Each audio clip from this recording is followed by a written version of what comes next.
It's speed, space, and freedom. You're providing a thrill. It's fun, it's fast-paced. You are the roller coaster for someone going to an amusement park to be amused. It's the only activity that I have to be invested completely in the second. Every jump is exciting. You never get used to it. Skydiving, it's just one of the best things you can do in the world.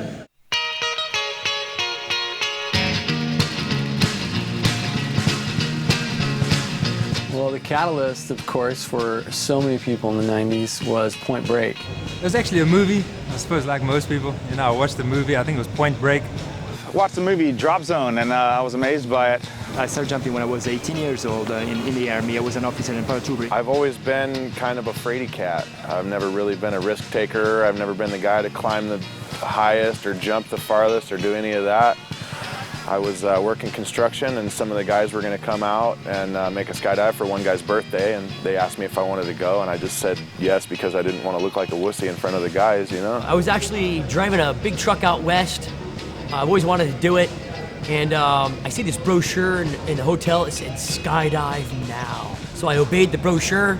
I went into Boulder City, made my first skydive in Las Vegas, but what happened in Vegas didn't stay there. I brought that junk back home with me.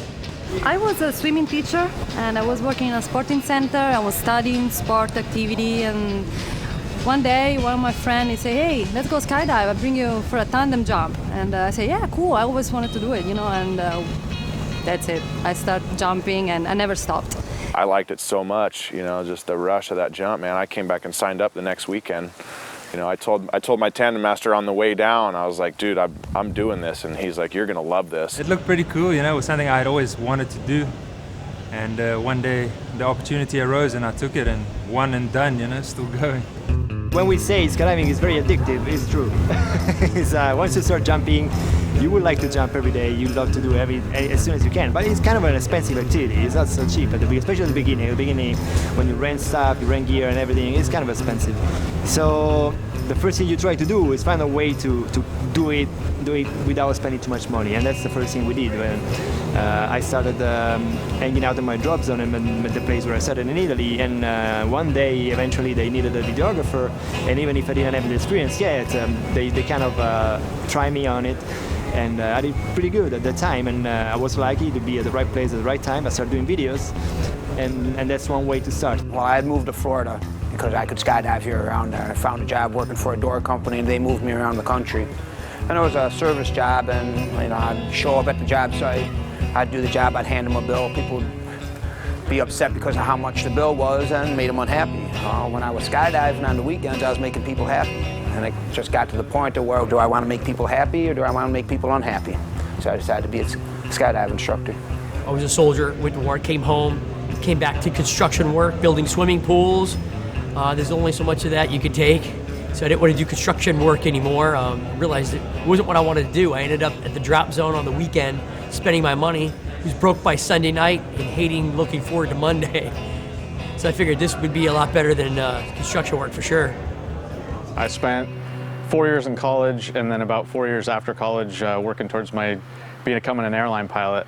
Went and was an airline pilot for about 2 years, and it just wasn't for me. The schedule, the being away from home. So jumping out of airplanes lets me be home, be around my family all the time, still make a pretty good living and have a lot of fun doing it. The only way I can describe what goes on in my head in freefall is total freedom. I mean, I forget about bills, I forget about all the stresses in life, and that minute is pure. And I think that's what keeps on getting me back in the plane, because I mean, that minute is like a drug, and it's the best feeling in the world. Usually what's going through my head during the free fall is you're just focused on the skydive at that point. If you have a video person, you're figuring out where they are, where the sun is, so that you're going to get the good shots for their video, what the passenger's doing, if they're enjoying it, if they're screaming and struggling, maybe you're going to open the parachute a little bit higher so that the canopy ride's going to be a little bit easier on them than the free fall. A lot of people have a hard time with that. So there's a lot of things going through your head, probably more than you can put in words. We get out and we check our handles, our equipment, make sure all their stuff's safe. And once we do that, we can face off to the video, start waving and smiling and having a good time. So, you know, just basically, and I'll check on the student to see how they're doing, you know, and make sure the whole skydive is going fluid, you know, and nice and smooth and safe. any sign of trouble, you know, we react on that and save our life, pull the cord if we got to. Landing is the most critical part. It's stressful at times. Let's put it very pragmatic and simple. You want to make the ground come as low as possible. People can have an awesome skydive. If they break when they touch down on the ground, they're not going to be back to skydive again. Before the skydive, I can talk to you about anything. I can talk about your mother, I can talk about your sister, I can talk about your girlfriend. If we have a nice, safe landing, you're my best friend. You know, so landing is very important. All over the world, you get different kind of skydives. The skydiving community is very wide and varied one. A bunch of wild, crazy individuals. Easygoing, friendly people. You know, we got doctors, Lawyers, Cops, carpenters, freaks, drug abusers. and weirdos. I kind of try and avoid those people, you know? I finally found out where I fit in. Yeah, you know? To be involved with people that are like-minded, they love the same thing you do, you have a bond with them. All the jumpers become like your family too. You're around these people all day when you're working. We're usually hanging out at night, having beers at the end of the day. It's very close-knit because we have these extreme experiences together. You know, we bond, you know, very quickly and sort of really deeply, you know?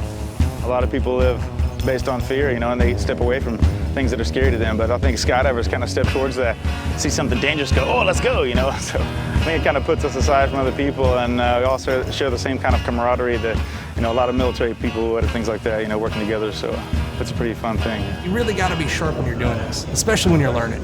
You know, you can't come out and kind of, you got to put 100% into it. So it gave me that focus. You know, and the great thing about skydiving community at large, it's very accepting. And it's like everybody has a completely different view on life and completely different backgrounds. And yeah, we're all up there having fun and skydiving, and the view's fantastic, and we land and it's like, whoa, that was awesome. And you kind of, it's like a common meeting ground for people, and that's really a neat thing that you don't get to see that often in life anymore. My wife calls it kind of a cult or something because we want to be around each other all the time, whether we're jumping out of planes or not. You can meet a skydiver from another part of the world and you already have a bond right then. It's a big giant family everywhere you go. We're there to help each other. It's a great sport. A lot of fun, man. Skydiving is such a wide, varied sport. There's so many different disciplines and cool things that you can learn. Nobody masters skydiving.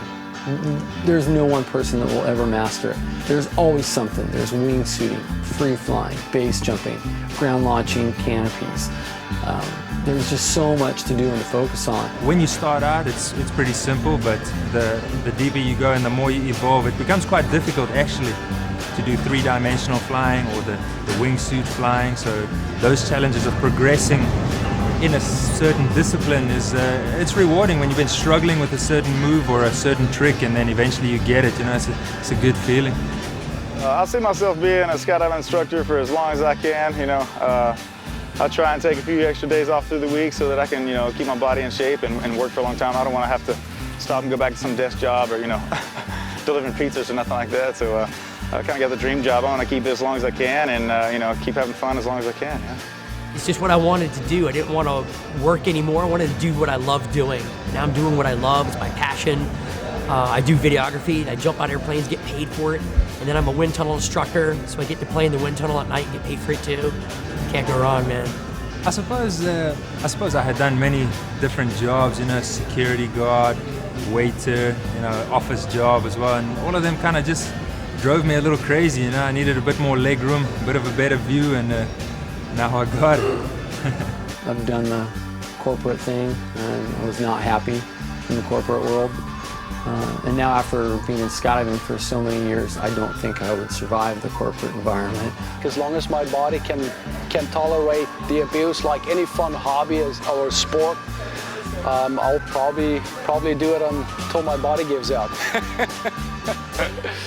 Find a way that you can do what you love and being paid to do that. It's a totally different thing, and that's why we love our job. And we both come from real job. I mean, I've been sitting in front of a computer for 14 hours a day, so I cannot appreciate the difference of being able to jump in a beautiful blue sky like today, and meeting new people every day, having fun, because doing tandem is a lot of fun. You get to transmit to the people your experience, and you get to share their experience with you. It's like redoing a first jump every single time, because you joining people and you're sharing the experience of a first jump every time, and so it's a very cool experience every time. It's a job that never gets old.